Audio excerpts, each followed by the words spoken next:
ஒரு கிரகத்திற்கு அவ்வளவு பவர் இருக்குங்க. ஒரு கிரகத்துக்கே ஒரு பவர் இருக்கும்போது இன்னொரு கிரகம் அந்த கிரகத்தோட சேரும் போது பவர் இன்னும் கூட போகும். பவருக்காக தானே இன்னைக்கு நிறைய பேர் இருக்கிறோம். எல்லாருமே பவருக்காக தானே இயங்குறோம். நமக்கு ஒரு பவர் கிடைச்சா எப்படி இருக்கும் யோசிச்சு பாருங்க. இப்ப சூரியன் தனித்து நின்னா ஒரு பவர், சூரியனோடு இன்னொரு கிரகம் சேர்ந்தா இன்னொரு பவர். சூரியன் பேர் கொடுப்பார், புகழ் கொடுப்பார், கௌரவத்தை கொடுப்பார், தட்டி கேட்கக்கூடிய எண்ணத்தை முதல்ல சூரியன் கொடுப்பாருங்க. அவரோடு இன்னொரு கிரகம் சேரப்போகுது. அந்த ஒரு கிரகத்தோட சேர்க்கை உங்க வாழ்க்கையை தலைகீழா மாத்த போகுதுங்க. எப்படி மாத்த போகுது தெரியுமா? கவர்மெண்ட் சம்பந்தமா ஏதாவது நீங்க ஆசைப்பட்டீங்கன்னா அது நடக்கக்கூடிய காலம். அரசியல்ல நீங்க பெரும்புள்ளியா வரணும்னு ஆசைப்பட்டீங்கன்னா அது நடக்கக்கூடிய காலம். அரசியல்ல நான் கரும்புள்ளியா இருக்கேன் சார், நான் பெரும்புள்ளியா வரணும் சார் நினைச்சா அதுவும் நடக்கக்கூடிய காலம். நம்ம வாழ்க்கையில எது ஒரு தப்பு நடந்துட்டு சார், கஷ்டம் நடந்துட்டு சார், வீணா போயிட்டோம் சார், வருத்தப்பட்டுட்டோம் சார், அதை ரப்பர் வச்சு அழைச்சிடலாமா? அழைச்சிட முடியும். அப்படி ஒரு காலம் சார் நமக்கு. இப்ப ஒரு 14 நாள் நம்ம வாழ்க்கையை மாத்துறதுக்கு அற்புதமான வாய்ப்பு ஆண்டவன் கொடுக்கிறான். சூரியனோடு புதன் சேருகிறான். உங்கள் புத்திசாலித்தனத்தால் பேர், புகழ், கௌரவத்தை மீண்டும் உயர்த்த முடியும்னா இது அப்படிப்பட்ட நாள் சார். தயவு செய்து தவற விடாதீங்க. பார்க்கலாமா? தனம் தரும், கல்வி தரும், ஒரு நாளும் தளர்வரியா மனம் தரும், தெய்வ வடிவம் தரும், நெஞ்சில் வஞ்சமில்லா இனம் தரும், நல்லனவெல்லாம் தரும், அன்பர் என்பவர்க்கே கணம் தரும், பூங்குழலால் அபிராமி கடை கண்களே. இந்த ஒரு 15 நாட்கள் நம்ம லைஃப்ல கவர்மெண்ட் சம்பந்தமா நீங்க ஏதாவது ஒரு பிளான் ரெடி பண்ணி வச்சிருக்கீங்க. ஒரு ரிஜிஸ்டர் எனக்கு ஆகணும், இல்லை என்னுடைய குடும்பத்தில் ஒரு அரசாங்க வேலைக்காக நான் அப்ளை பண்ணுறேன், இல்லை ஒரு அதிகாரியை பார்க்கணும், அதே மாதிரி அரசியல் தலைவர்கள் உங்களுக்குள்ள ஒரு கூட்டணி சம்பந்தமாக பேசணும், இல்லை என் தலைவர்கிட்ட என்னுடைய பேரை எப்படியாவது நான் கொண்டு போய் அவர் மனசில் பதிய வைக்கணும், இப்படிலாம் பல பேருக்கு எண்ணங்கள் இருக்கும். ஏன்னா எல்லாருமே ஒரு வாய்ப்புக்காகத்தான் அந்த உலகத்தில் காத்திருக்கிறோம்.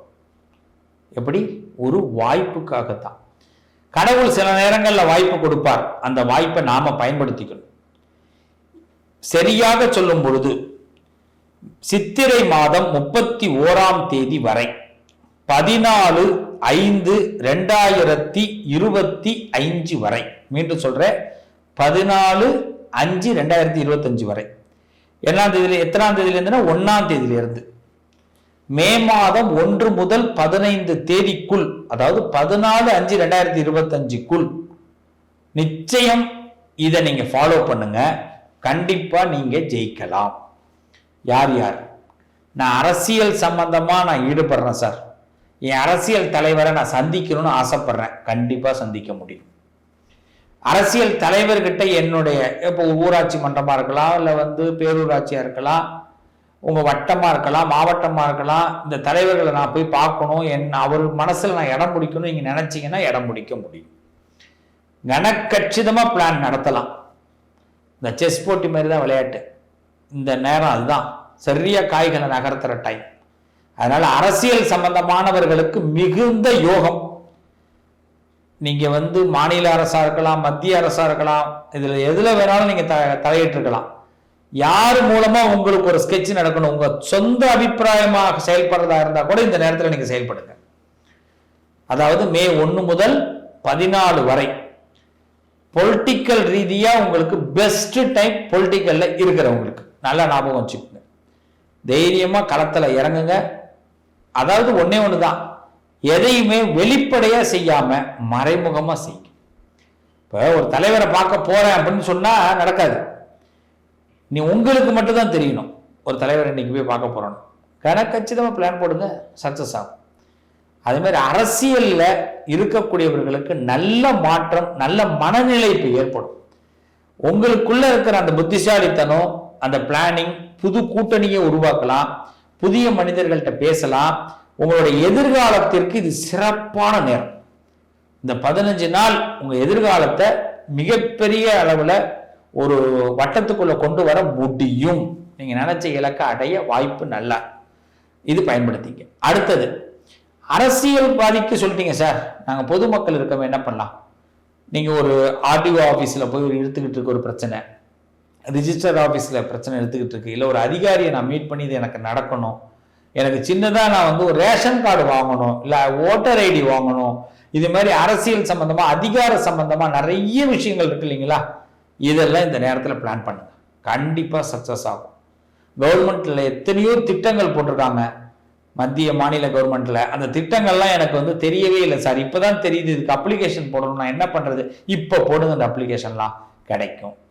இந்த காலகட்டத்தை விட்டுடாதீங்க. முதல்ல உங்க வீட்டில் எல்லாருக்கும் சொல்றேன், அதாவது நடுத்தர மக்கள்லேருந்து கீழே ஏழை பணக்காரர்கள் எல்லாருமே அத்தனை பேர் உங்களுக்கு என்ன தேவை இருக்கு சார், எனக்கு வந்து இப்போ இது வரைக்கும் கேஸ் பதிவு பண்ணல சார், இப்போ கேஸை மாற்றணும், என் பேரில் மாற்றணும், இல்லை ஓட்டர் ஐடி என் பேரில் மாற்றணும், இல்லை வந்து அது என்ன சொல்லுவாங்க விசா வாங்குறதுக்காக பாஸ்போர்ட் இது மாதிரி இப்போ சேஞ்ச் பண்ணணும். நிறைய நம்ம வீட்டில் ஒவ்வொருத்தவங்களுக்கும் ஒவ்வொரு பிளான் இருக்கும், அது நடக்காமே இருக்கும். இன்சூரன்ஸ் போடலை, இன்சூரன்ஸ் கட்டணும், இது மாதிரிலாம் இருக்கும் இல்லைங்களா. இது மாதிரி விஷயங்களை இந்த 15 நாட்கள் கண்டிப்பாக செய்ய முடியும், தடை இல்லாமல் ஈஸியாக நடக்கும். இப்போ எடுத்துக்குங்க, இந்த 15 நாள் அப்படிதான் பிளான் பண்ணணும். 1ஆம் தேதியிலேருந்து 14 நாட்கள் தான், 15 கூட இல்லை, 14 நாட்கள். இது மாதிரி விஷயங்களை இறங்கும் போது டக்கு டக்குன்னு நடக்கும், ஈஸியாக பிளான் உங்களுக்கு நடக்கும். ஏன், சூரியனும் புதனும் மேஷ ராசியில் சஞ்சாரம் செய்கிறார்கள். சூரியனும் புதனும் மேஷத்தில் சஞ்சாரம் செய்வதால் அரசாங்க காரியங்களில் டிலேவான விஷயங்கள் இப்போ நடக்க போகுது. இதற்கு இந்த நாட்களை நாம் தவறவிட வேண்டாம். செய்யலாங்களா? நிச்சயம் சக்சஸ் ஆகும். வாழ்த்துக்கள், நல்லதே நடக்கும்.